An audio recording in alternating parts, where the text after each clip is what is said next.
Well, for more on the visit, let's bring in Dorothy Parvaz. She's a global politics reporter at ThinkProgress. Dorothy, Chairman Kim there needed this support of this sort of high-level visit by a very big player, and President Xi gave him just that. What did she get in return? Well, I think what's clear is that Xi Jinping basically showed President Trump, that he has a relationship with Kim, and that if anything, he could help sort of mediate or lay forward a path for these nuclear talks to continue.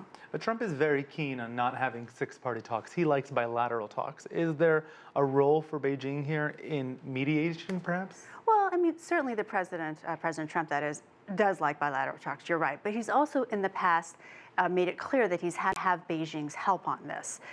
He needs Beijing's help. China is North Korea's biggest trading partner. They share a border. It's impossible for China and, in fact, South Korea to not be involved in any kind of deal that's negotiated. It's been 14 years since the Chinese head of state visited the DPRK. They're neighbors.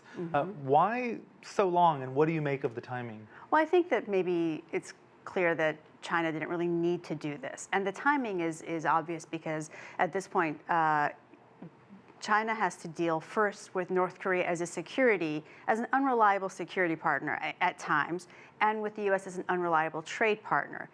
That's a very delicate needle to thread for China, and this visit is timed, I think, to illustrate that they have some leverage with their neighbor. So Trump and Xi will meet there on the sidelines of the G20 in Osaka at the end of this month. No doubt trade will come up, but Xi, of course, will give him a progress report on his visit to Pyongyang.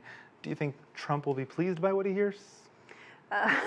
It's hard to know for sure. I mean, I've spoken to people who have given me various sort of theories as to what could come of this G20 sideline meeting between Xi and Trump.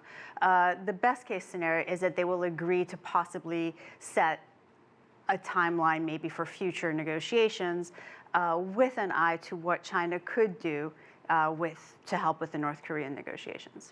Despite some suggestions in Washington to the contrary, Beijing has not given Pyongyang carte blanche for Kim to do whatever he wants to do. And there's been a source of at least some tension between the two countries. Do you think this visit can help China rein in the DPRK for at least what it needs Pyongyang to do?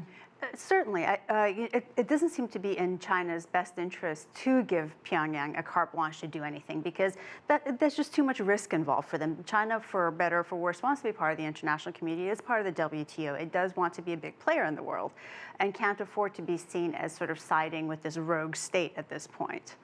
If this does lead to a war in the DPRK, this is something that could very easily spill over onto Chinese soil, its borders, refugee crisis. Do you think any of that weighs heavily on President Xi's mind when he makes this sort of visit? Of course. I mean, if you can't have a stable economy if you have security concerns with your neighbor and, the threat of a larger conflict with the West spilling over. So certainly it's something he would be working very hard to avoid. Dorothy Parvaz from ThinkProgress, thank you so much for your input.